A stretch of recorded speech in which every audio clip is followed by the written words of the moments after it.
In this video, I'll show you exactly how to merge and unmerge layers in Photoshop. First, we'll look at the standard merging options, the destructive way, and then I'll show you a non-destructive method that keeps your layers editable. Let's get started. First, select the layers you want to merge. Hold Ctrl and click to select individual layers, or hold Shift to select a range. Now right-click on any of the selected layers and choose Merge Layers. This combines them into a single layer, and yes, it's permanent. Another option is Merge Visible. To see how it works, hide one of your layers by clicking the eye icon.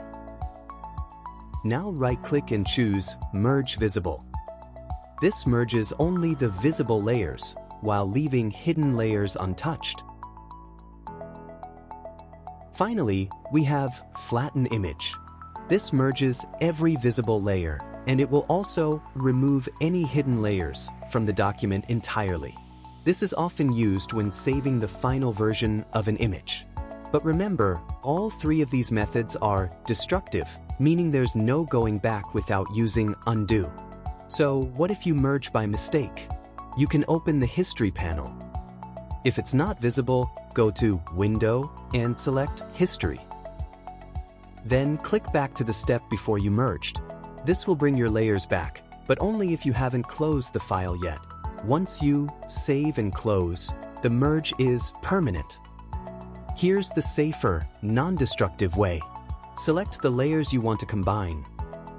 Right-click and choose Convert to Smart Object. They'll act like a single layer, but you can double-click on the Smart Object thumbnail at any time to open and edit the original layers.